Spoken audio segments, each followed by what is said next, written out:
this episode, we turn to a question that becomes very important the moment artificial intelligence, AI, moves out of a laboratory, a pilot group, or an internal experiment and starts touching real customers in the real world. New learners often think of AI risk mostly in terms of privacy, bias, or security, and those topics matter a great deal, but once a system is marketed, sold, embedded in a product, or used to shape consumer decisions, two other legal and governance lenses become essential. One lens asks whether the company is treating consumers fairly, honestly, and transparently when it promotes or uses the system. The other asks whether the product itself is unsafe, defective, or poorly designed in a way that causes harm. Those two lenses are often described as consumer protection and product liability, and they matter because a company can get into trouble both for what it says about an AI system and for what the system actually does when people depend on it. If you understand those two ideas clearly, many everyday AI governance questions become easier to interpret and manage. Before we continue, a quick note. This audio course is a companion to our course companion books. The first book is about the exam and provides detailed information on how to pass it best. The second book is a Kindle-only ebook that contains 1,000 flashcards that can be used on your mobile device or Kindle. Check them both out at cyber.author.me in the Bare Metal Study Guide series. A helpful place to begin is consumer protection, which at a broad level is about how businesses treat people who buy, use, rely on, or are influenced by goods and services. Consumer protection concerns often arise when companies make claims that are misleading, hide important information, design interactions unfairly, or create practices that take advantage of people in ways that ordinary users cannot see or avoid easily. In an AI setting that can include chat assistants, recommendation systems, automated customer support, fraud tools, educational tools, health-related applications, financial guidance features, smart devices, and many other systems that shape what people see, believe, or decide. The core beginner lesson is that a company does not escape consumer protection duties just because the system is advanced or data-driven. If the tool is sold, advertised, or used in a way that influences consumers, the organization still has to act with honesty and fairness. A polished interface, a modern label, or a sophisticated model does not cancel the expectation that people should not be misled, manipulated, or exposed to hidden harms in the marketplace. Product liability is a different but closely connected concept, and it focuses more directly on harm caused by the product itself. At a high level, product liability asks whether a product was defectively designed, defectively made, or sold without adequate warnings or instructions, and whether that failure caused injury or loss. Beginners often picture product liability only in relation to physical items like cars, appliances, or machinery. But modern AI makes the picture more complex because software and digitally enabled products can shape physical, financial, informational, and behavioral outcomes in powerful ways. An AI feature may recommend actions, automate decisions, control part of a connected device, filter safety information, or present outputs that users reasonably rely upon. When that happens, the question is no longer only whether the company marketed the tool honestly. It also becomes whether the system was built, configured, instructed, and monitored safely enough for the context in which it was used. Product liability risk grows when a company places something into the world that people will rely on and the product creates harm because its design, behavior, or warnings were not good enough. AI changes both of these risk areas because it can scale influence quickly while hiding complexity from ordinary users. A traditional product may have fixed behavior that stays fairly stable over time, but an AI system can be adaptive, probabilistic, personalized, and updated in ways that make it harder for a customer to understand what the tool will do in different conditions. A recommendation feature may look simple while quietly shaping what products a person sees, what information they trust, or what actions feel available. A customer service assistant may sound confident even when it is wrong, and a smart device may respond in ways that seem intelligent without being reliably safe across all situations. This matters because consumer protection and product liability both care about the gap between what the company leads people to expect and what the system can actually deliver. When a product is opaque, dynamic, and scaled across many users, Small weaknesses in design or communication can multiply into large patterns of consumer harm much faster than organizations expect. One of the clearest consumer protection risks appears in marketing and product claims. Companies often want to describe their AI tools as intelligent, accurate, trustworthy, safe, personalized, or capable of replacing tedious human work. But the more confident the claim, the more important it becomes that the organization can support it honestly. A health-related tool that says it can guide people reliably, a financial assistant that suggests it helps users make better money decisions, or a fraud prevention feature that implies it protects accounts safely can all create trouble if the claims are broader than the actual evidence behind the system. Beginners should understand that the legal and governance problem is not only outright lying. Exaggeration, selective disclosure, vague promises, and omission of important limitations can all create misleading impressions. If a tool performs well only in narrow settings, depends on user verification, or has known failure patterns that matter to ordinary consumers, the company should not market it as though those limits barely exist. Consumer protection risk begins whenever the business story surrounding the product becomes more confident, universal, or reassuring than the reality of the system supports. The design of the user experience can create consumer protection problems even when the company avoids the most obvious false claims. An organization might build an AI interface that pressures users into quick acceptance, hides the fact that automation is shaping the interaction, or makes the tool sound more certain and more human than it really is. A customer may believe they are receiving expert guidance when they are actually receiving pattern-based suggestions with important limitations. A system may present one recommended path so strongly that alternative options feel invisible, even if those alternatives would be safer or more appropriate for the user. Some products may use personalization and behavioral signals to steer people toward purchases, subscriptions, or decisions in ways that exploit trust rather than support informed choice. This matters because fairness in consumer treatment is not just about the truth of a product brochure. It is also about the way the product interacts with people moment by moment. A company can create legal and ethical risk through interface design, emotional cues, hidden automation, and manipulative defaults even when every individual screen looks polished and modern. Personalization itself can become a source of consumer protection concern when AI systems shape offers, pricing, access, or persuasion differently for different people without clear boundaries. A beginner might first hear personalization as a customer benefit, and sometimes it is, but governance has to ask when personalization crosses into unfairness, opacity, or exploitation. If one consumer receives a different price, a different financial suggestion, a different service path, or a different level of urgency, because the system has profiled them in ways they do not understand, the company may be shaping outcomes that feel invisible from the outside, but very real in effect. This is especially sensitive when the product relies on behavioral signals, inferred vulnerability, or past interactions to decide what message, offer, or recommendation a person should see next. Consumer protection risk rises when personalization becomes a tool for taking advantage of people rather than serving them honestly. A system that quietly discovers who is more likely to accept a bad deal, misunderstand a disclosure, or respond to pressure may be technically impressive while still creating serious problems for the organization that deployed it. Product liability enters more forcefully when the AI system contributes to harmful outcomes because of the way it was designed, configured, or presented for use. This can happen in physical products, connected services, decision support tools, or purely digital systems if users rely on them in predictable ways and the company did not do enough to make that reliance safe.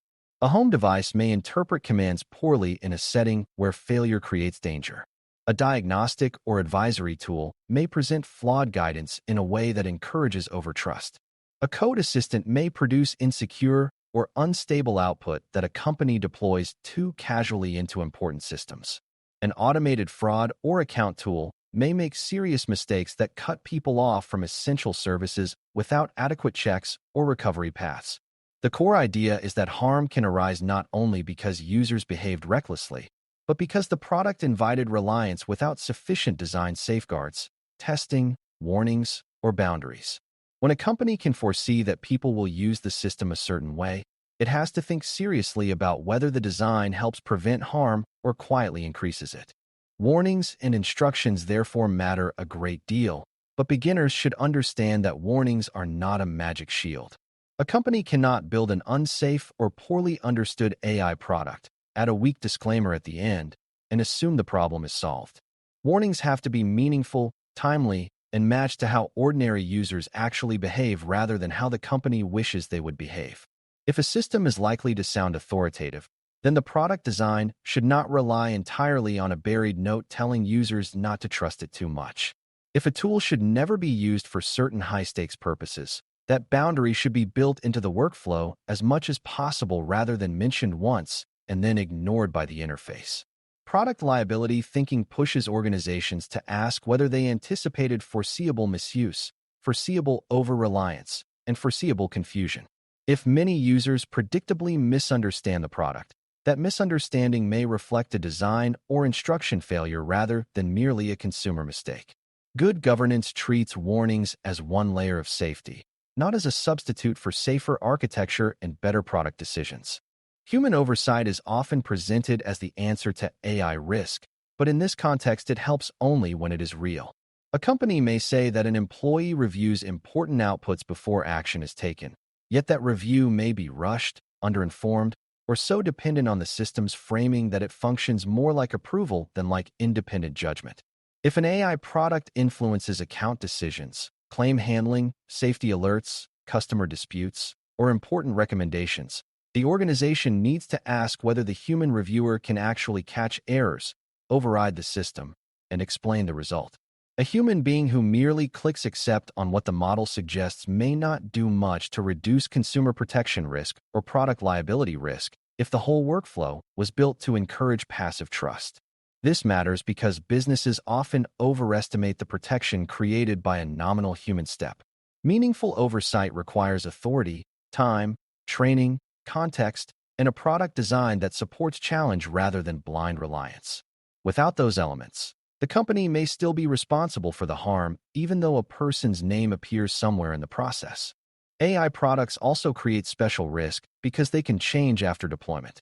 Traditional product thinking sometimes focuses heavily on the condition of the product at the time it was sold or released, but AI systems may receive model updates, feature changes, new integrations, altered thresholds, or revised data flows that materially change how they behave. A tool that seemed low risk at launch may become more influential, more error-prone, or more widely used after several updates. A company that once gave limited assurances about the system may gradually expand the marketing claims as the product becomes popular.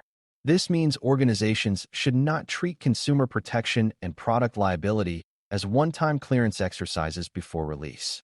They need monitoring, complaint analysis, update review, rollback authority, and a willingness to revise instructions or restrict use when the behavior of the product shifts.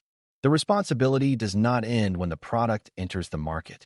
If the company keeps changing the tool, promoting the tool, or learning new things about how consumers rely on it, those later facts become part of the risk picture as well.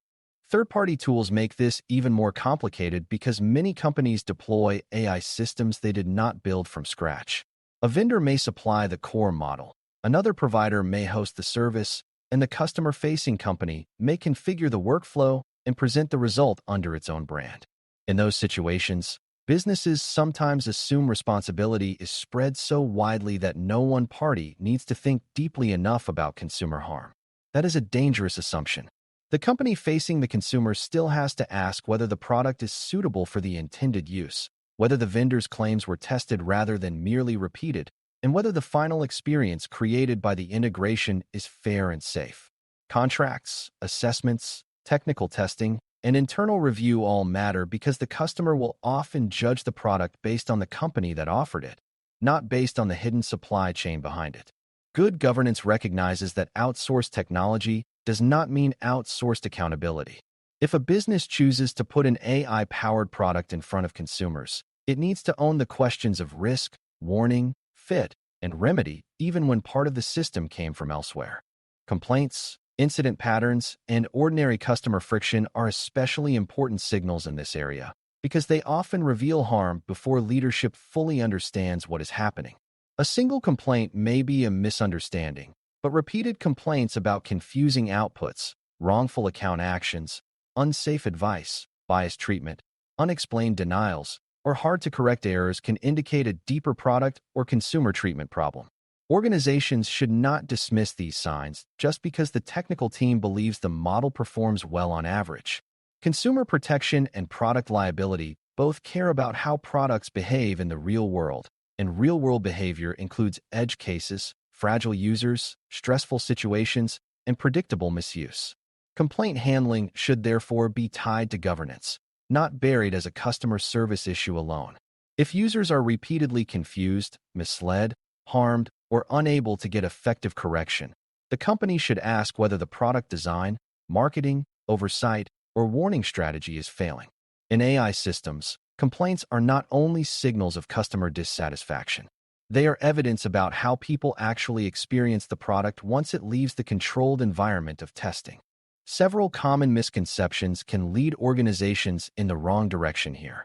One misconception is that if a product is labeled experimental or innovative, the company somehow has more freedom to mislead or underprotect users. Another is that a disclaimer, no matter how weak or buried, automatically cures unsafe design or exaggerated promises. A third is that digital or informational harm matters less than physical harm, even though financial loss, lost access, reputational injury, emotional distress, and denial of opportunity can be deeply serious in consumer-facing systems.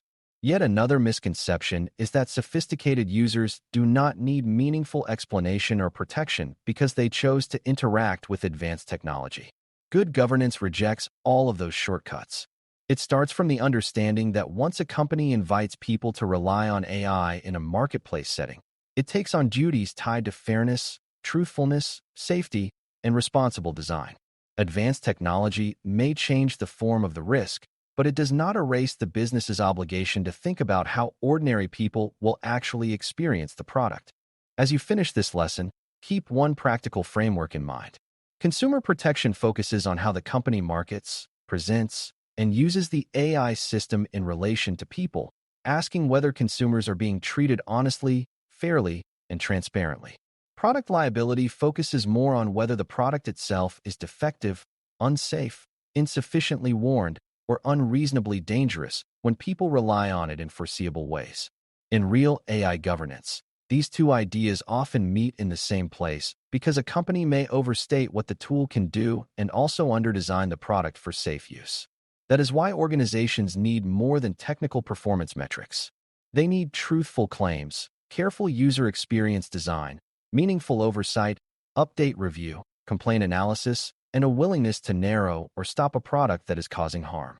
Once you see AI through those two legal and governance lenses at the same time, it becomes much easier to understand why customer-facing AI deserves such disciplined review before launch and such close attention after real people start depending on it. Thanks for listening. For more audio courses, daily newsletters, and more, please visit DailyCyber.News.